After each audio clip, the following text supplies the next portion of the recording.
Good morning students. अब हम NCERT class 10 maths का एक्सरसाइज 2.3 का थर्ड क्वेश्चन करने जा रहे हैं, जिसकी स्टेटमेंट पहले मैं आपको पढ़ के सुनाती हूँ। इसमें हमें एक बहुपद दिया गया है जिसकी घात 4 है और उसके हमें सभी शून्यक ज्ञात करने हैं, जिसके 2 शून्यक हमें दिए गए हैं।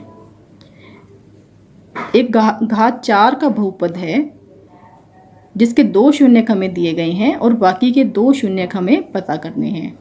ये देख पा रहे हैं आप, ये बहुपद है वो। इस बहुपद के 2 शून्यक कौन कौन से दिए हैं? वर्गमूल 5/3 और माइनस वर्गमूल 5/3। ये 2 शून्यक हमें दिए गए हैं, बाकी के 2 हमें पता करने हैं। अब ये दोनों क्योंकि बहुपद के शून्यक हैं, इसलिए x में से इन दोनों को यदि हम घटाएं, x माइनस ये और x माइनस ये पूरा, तो ये इनकी मल्टीप्लाई कर दी है, तो ये बहुपद का गुणनखंड होगा। जैसा हमने पिछले क्वेश्चन में किया था कि यदि पूरा पूरा भाग करता है तभी वो उसका गुणनखंड होता है, तभी वो बहुपद का गुणनखंड होता है। अब पूरा पूरा अगर वो भाग कर रहा है तभी गुणनखंड है। अब इसका शून्यक था, अब ये रिवर्स प्रोसेस है उस क्वेश्चन का। हमें दिया गया था कि ये शून्यक हैं, तो ये दिए गए बहुपद का गुणनखंड होगा, मतलब उसे पूरा पूरा भाग करेगा। अब हम इसे सिंप्लीफाई कर रहे हैं कि ये है क्या। देखिए, x में से इसे घटाया, x में से इसे घटाया, दोनों को घटाया और उनकी मल्टीप्लाई कर दी। क्या बन गया? देखिए, ये माइनस माइनस ये हमने प्लस कर दिया। ये ऐसे कैसे लिखा हुआ है? अब फॉर्मूला बन गया a minus B A plus B. ये होता है a square minus B square. तो a square minus B square यानी पहले का स्क्वायर माइनस दूसरे का स्क्वायर। अब ये स्क्वायर और स्क्वायर रूट ये दोनों कट गए, वर्ग और वर्गमूल, तो बन गया 5/3। यानी ये जो x स्क्वायर माइनस 5/3 है, ये बहुपद को पूरा पूरा भाग करेगा। अब इसे हम भाग करके देखते हैं। ये देखिए, उस टर्म से हम दिए गए बहुपद को भाग करते हैं। तो भाग आपको मैंने क्वेश्चन नंबर 1 और 2 दोनों में सिखाया है, बिल्कुल उसी तरीके से ये भाग हमने की है। देखिए, पहले किस पे गया? 3x की 2 पे। पता है आपको कैसे? 3x की 4 को हमने x की 2 से भाग करके देखा तो हमारे पास आया 3x की 2। तो 3x की 2 से इन दोनों को मल्टीप्लाई किया, यहाँ लिख दिया। अब ये मल्टीप्लाई मैं आपको करके दिखाती हूँ। 3x की 2 को x की 2 से किया, 3x की 4, नो डाउट। लेकिन माइनस 5/3 को देखिए, माइनस 5/3 को मल्टीप्लाई किया 3x की 2 से, तो ये 3 कैंसिल हो गया। क्या बन गया? माइनस 5x की 2। ये देखिए, ये लिखा है मैंने माइनस 5x की 2। इसी तरीके से आप रफ में मल्टीप्लाई कर करके देखते रहेंगे।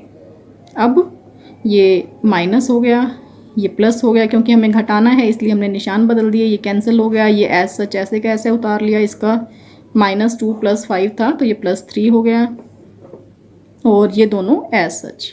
अब कितने पे जाएगा ये हमें देखना है।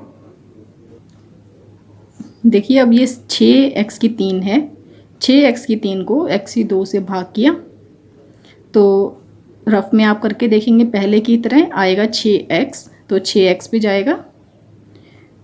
6x से इन दोनों की मल्टीप्लाई कर दी तो ये दोनों टर्म्स आती हैं।